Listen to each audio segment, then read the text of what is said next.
हम इस्लामी मुल्क में रहते हैं, लेकिन यहाँ होता ये है कि पूरे साल रमज़ान का इंतज़ार होता है कि रमज़ान आए और हम मुनाफा कमाएं।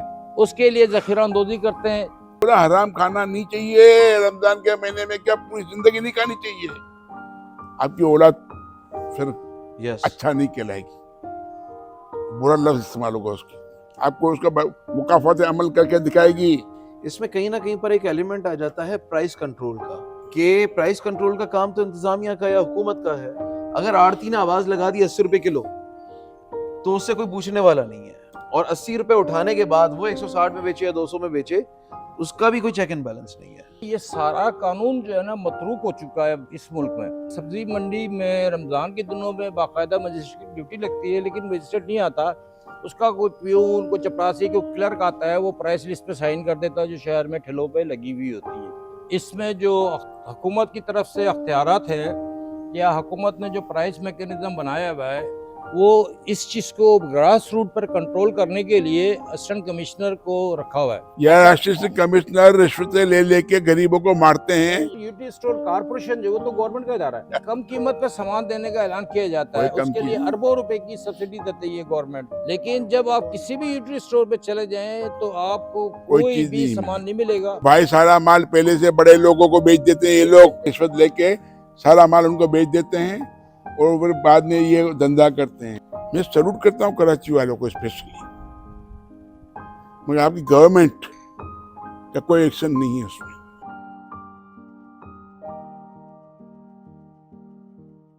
अस्सलाम वालेकुम नाज़रीन, हम मौजूद हैं इस वक्त पुरानी लॉन्ज में।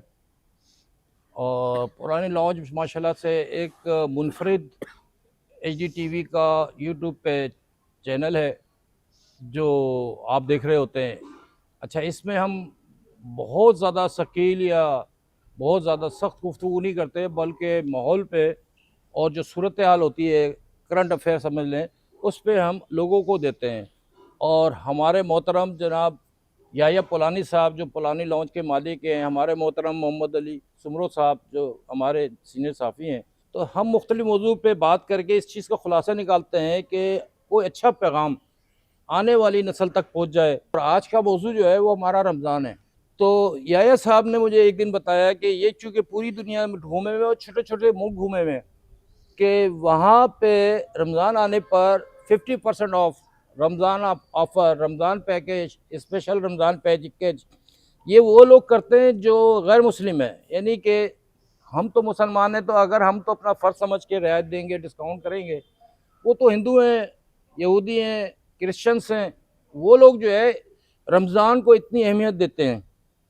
लेकिन नाज़रीन, इत्तफाक से हम इस्लामी मुल्क में रहते हैं, लेकिन यहाँ होता ये है कि पूरे साल रमज़ान का इंतज़ार होता है कि रमज़ान आए और हम मुनाफा कमाएं।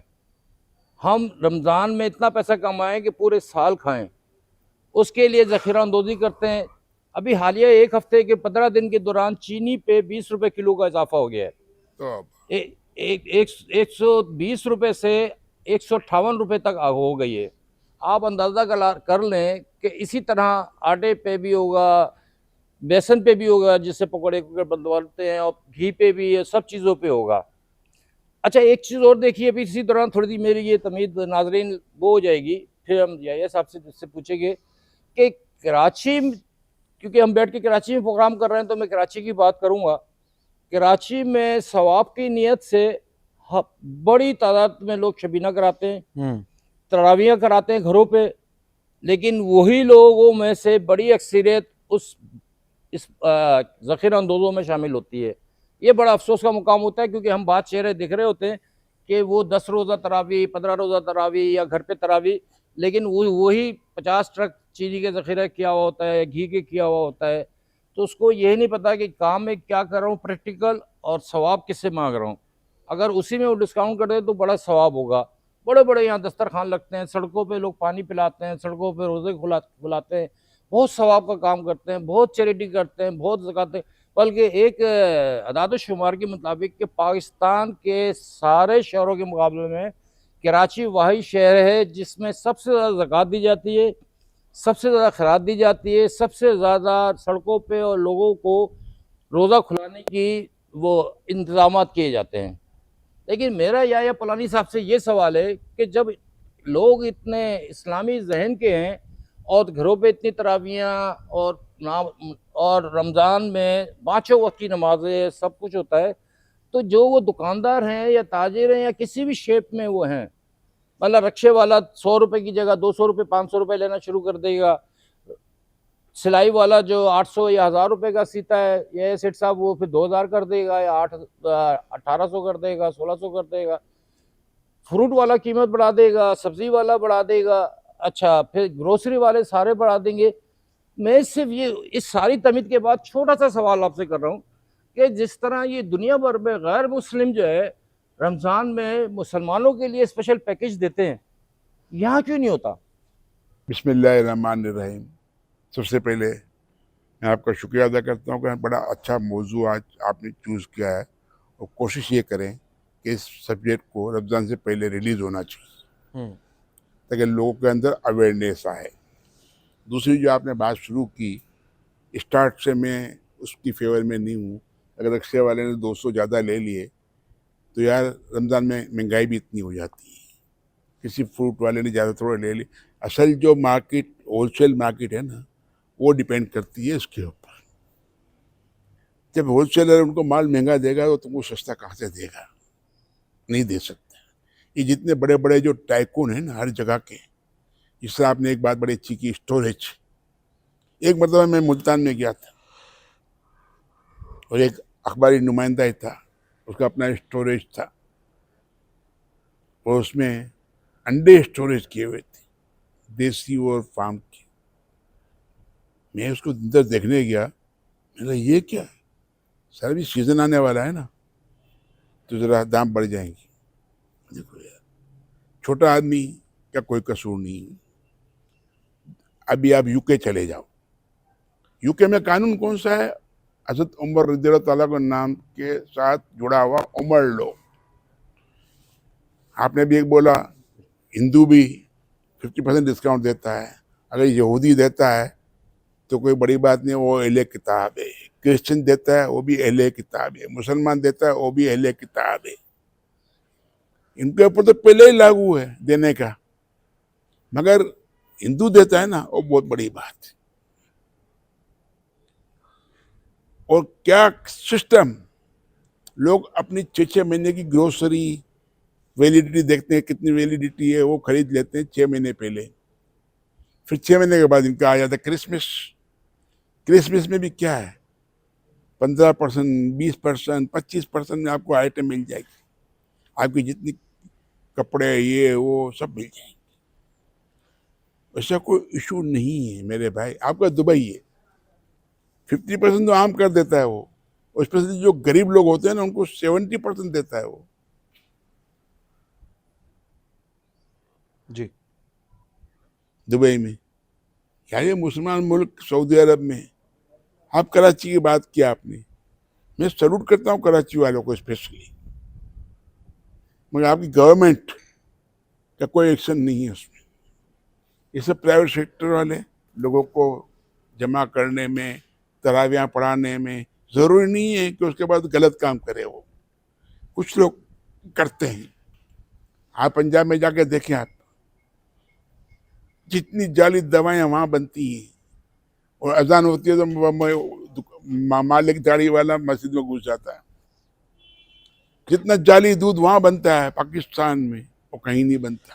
देखो ये गवर्नमेंटों का काम है कंट्रोल करना, सजाएं देना। अब देखो मासूम बच्चों के साथ जो बदफेली करते हैं, कहाँ करते हैं यार? आबादी इतनी बड़ी है, 12 करोड़ का सूबा कहाँ, किस दुनिया में कहाँ है यार? एक सबसे बड़ा सूबा था यूपी, उत्तर प्रदेश, पाकिस्तान की आबादी के बराबर का सूबा था, उसको भी 2 पार्ट में तब्दील कर दिया उत्तर प्रदेश को। 22 करोड़ का सूबा था वो। देखो ये जब तक आप लोगों के लिए सहूलतें पैदा नहीं करोगे, लोगों के लिए आसानियां पैदा नहीं करोगे, जिस तरह आपने भी किया रमजान में, रोड पे कसम खुदा के लोग खड़े होते हैं, अपनी इफ्तारी बाद में करते हैं, पहले लोगों को इफ्तारी कराते हैं। बिल्कुल ऐसे, कोई बॉक्स बना के भेज देते, बोला गाड़ी में डालता रहता है। बिल्कुल ऐसे। कोई क्या देता है, कोई क्या देता है, कोई खजूरें लेके खड़ा होता है, कोई पानी की बोतलें लेके खड़ा होता है, क्या नहीं होता है। कई लोग अपने घर के बाहर लाइन की लाइन लगाई हुई होती है, इलाके के सामने आप देख ले, आपका रास्ता पड़ता होगा, पूरा दस्तरखान लगा होगा। हमारे भाई अकील भाई, उनके घर के बाहर पूरी लाइन लगी हुई होगी 1000 आदमियों की, वो खुद भी उनके साथ इफ्तारी करेगा, उनसे अलग नहीं करेगा। वो जितने मोहल्ले के चौकीदार है ना, वो वहाँ जाके इफ्तारी करेंगे। तो उनके मालिक पूछते हैं क्यों? साहब वहाँ बादाम पिस्ते वाला दूध मिलता है।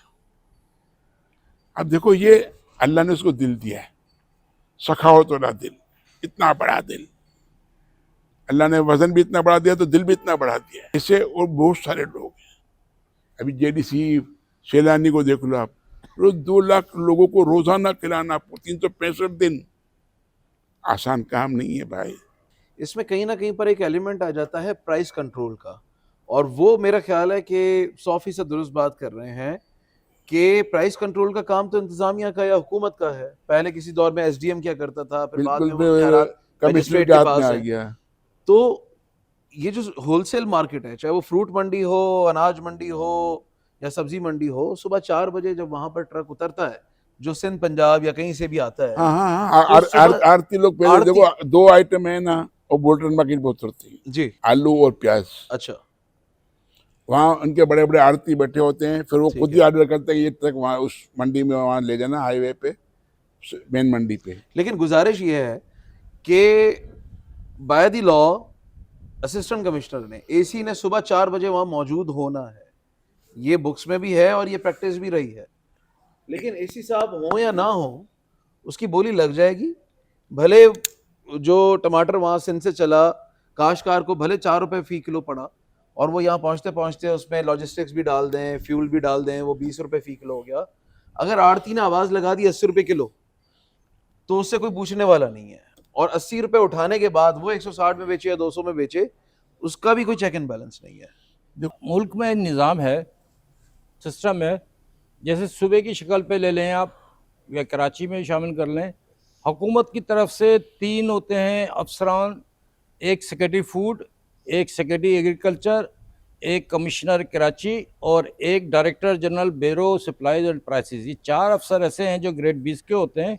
आपने जो बात कही वो होता है ऐसे ही है कि सब्ज़ी मंडी में रमज़ान के दिनों में बाकायदा मजिस्ट्रेट की ड्यूटी लगती है, लेकिन मजिस्ट्रेट नहीं आता, उसका कोई प्यून, कोई चपरासी, कोई क्लर्क आता है, वो प्राइस लिस्ट पे साइन कर देता है जो शहर में ठेलों पे लगी हुई होती है। असल में ये सारा कानून जो है ना मतरूक हो चुका है इस मुल्क में।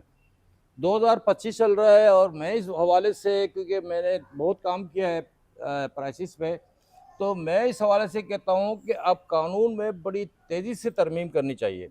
अब होता है क्या, जैसे बेल्जियम है या और मुल्कों को मैंने स्टडी किया है, तो वो ये देखते हैं कि रमज़ान आ रहा है तो हमें किस फसल की कितनी खपत है। वो अवेयरनेस देते हैं काश्तकारों को, ज़मींदारों को, कि आपने टमाटर इतना पैदा कर रहे हैं, आपने हरी मिर्च इतनी करनी है, धनिया इतना करना है, तो प्राइस वहाँ मेंटेन रहती है। होता यहाँ ये है कि एक साल में अगर काश्तकार को टमाटर के 100 रुपये मिल गए तो अगले साल वो डबल लगाएगा, और अगले साल जो डबल लगाएगा तो एकदम नीचे आएगा धड़म तक का, क्योंकि ज़ाहिर बात है वो मुनाफे के लिए लगाता है, कमाई के लिए, कि पिछला साल देखा हुआ होता है। तो मैं सिर्फ ये बाल के याया पुलानी साहब से मैं ये दरख्वास्त करूँगा कि ये बड़े बड़े फोरम पे ख़िताब करते हैं जाके, कि वहाँ जाके प्राइस मेकनिज़म को तब्दील करने की बात करें, हुकूमत से मुतालबा करें कि जो पाकिस्तान में प्राइस मेकनिज़म है, अव्वल तो कोई as it is proper outline है ही नहीं उसकी। अच्छा, एक तो बात ये हो गई, हाँ। लेकिन साथ साथ में याया साहब, जो रफीक साहब ने बात की, इसको तो उन्होंने नथी कर दिया है कि प्राइस कंट्रोल मैकेनिज्म के साथ साथ कोई एग्रीकल्चर पॉलिसी होनी चाहिए। तो एग्रीकल्चर पॉलिसी है इस मुल्क में कोई? नहीं। पॉलिसी सारी है, इम्प्लीमेंटेशन नहीं है। देखो अभी रफीक बशीर साहब ने बड़ी कि ये इस डिपार्टमेंट का हेड है, ये इसका हेड है, ये इसका हेड है, इसका हेड है, तो वो खाली 4 आदमी नहीं होते हैं, उनके पास पूरी टीम अलग होती है जो प्राइस को कंट्रोल करती है। और उसमें सबसे बड़ा रोल है ना, जो उस डिपार्टमेंट का हेड है ना, उसकी ड्यूटी होनी चाहिए, he must be there at any cost. तनख्वाह किस बात की लेता है? हराम की लेता है क्या? कि रिश्वत लेने के लिए लेता है?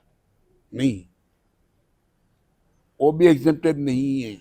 वो तो बता रहे हैं कि उसका पट्टे वाला या कोई मैं वो सही बोल रहे हैं कि उसका पियोन बंदा चला जाएगा, जाएगा। साइन करके आएगा, पैसे मिल जाते हैं। हाँ। मैंने बोला हराम खाना नहीं चाहिए रमजान के महीने में, क्या पूरी जिंदगी नहीं खानी चाहिए?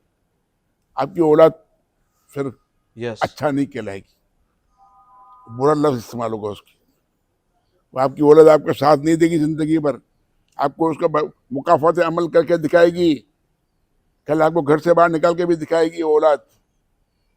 ये सब चीजें देखो यार, जब तक कानून आप कितने ही बना लो, पनिशमेंट ऑन द स्पॉट जब तक नहीं होगी, बिल्कुल ये असल punishment दो on the spot। On the spot होनी चाहिए। और छोटे आदमी को खुदा के वास्ते, रिक्शे वाले को, ये छोटे वाले आदमियों को 200 400 वाले को, पथारे उसका वाले क्या को, ठेले कसूर है वाले को। यार? उसको माल ये आगे आगे से महंगा मिलता है, उस क्या ले जाएगा यार? मैं तो बोलता हूँ उनसे तो बार्गेनिंग भी नहीं करो, अच्छा उसूलन उनसे बार्गेनिंग भी नहीं करनी चाहिए। उनको बोलो यार ठीक है यार, आप लो यार, वो भी अपने बच्चों की ईदे बीदे गुजारे सही तरीके से यार। ये सारे बड़े बैठे हुए हैं, हराम खाते हैं बैठ के, और देखो यार ये आज से नहीं हो रहा। अब अल्लाह करे मेरी कौम की आंखें खुले, एक मरतबा रोड पे आ जाए, सारे मसले हल हो जाएंगे। आप देखो बांग्लादेश, आपसे अच्छा literacy rate, Sri Lanka 98% literacy rate, लोग आए रोड पे। अब क्या क्या हसीना वाजी ने घर भी जला दिया। देखो वन नेशन कौम है, वन नेशन में आप सब काम कर सकते हैं। IIMF का हमारा आखिरी प्रोग्राम है।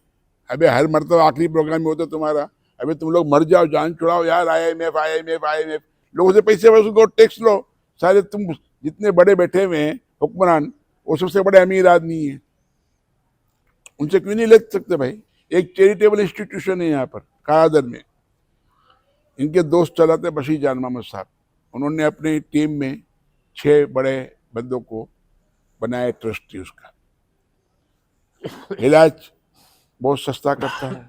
जब पैसों की जरूरत होती है, भाई आप कल इतने पैसे भेज देना, आप इतने भेज देना, आप इतने भेज देना, आप इतने भेज देना। इसमें जो हुकूमत की तरफ से अख्तियारात है, या हुकूमत ने जो प्राइस मैकेनिज्म बनाया हुआ है, वो इस चीज़ को ग्रास रूट पर कंट्रोल करने के लिए असिस्टेंट कमिश्नर को रखा हुआ है।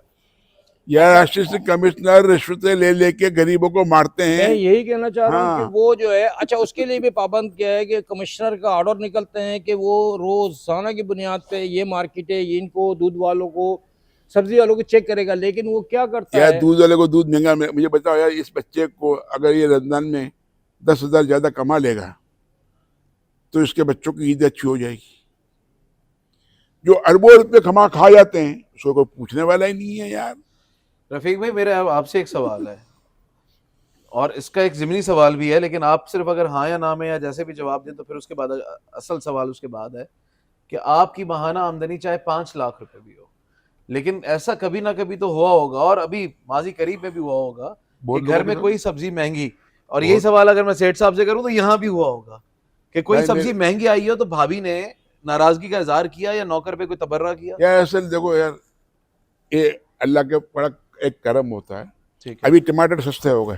ठीक है, मैंने वाइफ को बोला लेके पेस्ट बना के रख दे फ्रिज में, रमजान तुम्हारी निकल जाएगी। बेहतरीन। 100 रुपए के 3 किलो हो गए, पहले 100 रुपए के करीब था। अरे 25 रुपए किलो यार।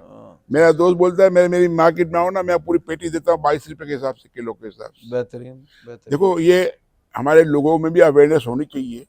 जो चीज सस्ती हो जिसको आप स्टोर कर सकते हो उसको लेके रख लो। हाँ, जैसे पालक लेके पेस्ट बना के ग्राइंड करके यार रख लिया। पालक ले, टमाटर का पेस्ट बना के रख लो यार, आपका पूरा महीना रमजान का निकल जाएगा यार। सही है। अभी ये कसाई लोग खड़े होंगे ऊपर वाले, मरेंगे नीचे गरीब। अबे भाई तू टमाटर महंगा क्यों? अरे भाई मुझे महंगा मिलता है भाई, मैं क्या करूं यार? क्यों अपने घर से देगा टमाटर के पैसे? सही है। देखो यार, ये हमारे यहाँ क्या होता है, हर चीज छोटे आदमी के ऊपर डाल दो बस। अच्छा, उसको मरवा दो। केवल इस जो ज़िमनी सवाल है, अब चाहे आप उसका जवाब दें कि जब रफ़ीक बशीर साहब जैसा शख्स जो बहुत सीनियर सहाफ़ी भी है, और माशाल्लाह आपकी आमदनी बहुत अच्छी होगी, अल्लाह पाक उसमें बरकत डालेगा, याया पोलानी साहब यहाँ पर बैठे हुए हैं, वो भी ये सोच रहे हैं कि सस्ता टमाटर ले लूं ताकि मेरा रमज़ान गुजर जाए।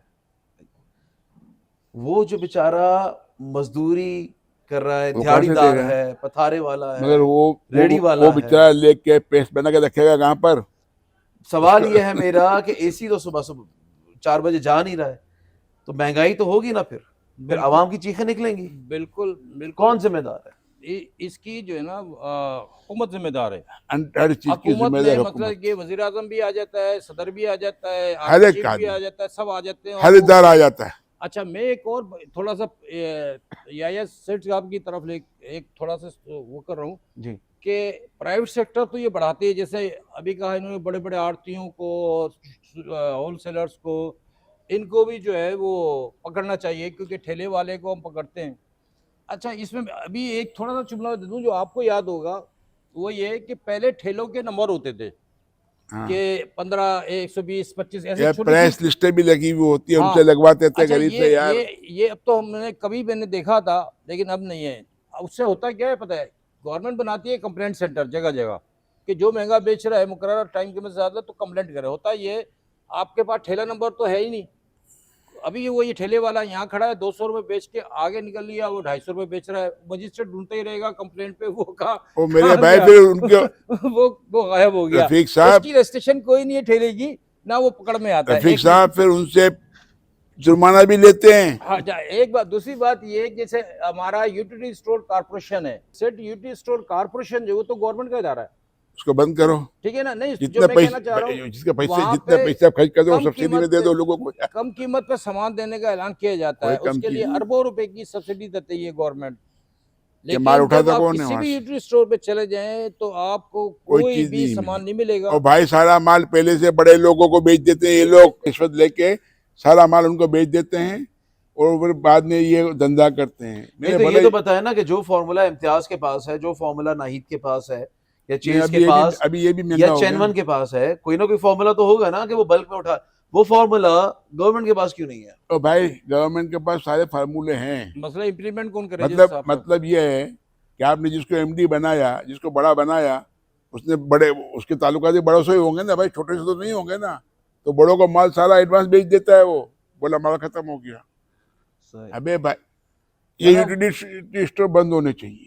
अगर आपको चलाने हैं, जमात इस्लामी, जेडीसी, सैलानी, आलमगीर, ऐसे इदारों को दो जिसमें पेनी लेस करप्शन नहीं हो, पेनी लेस करप्शन।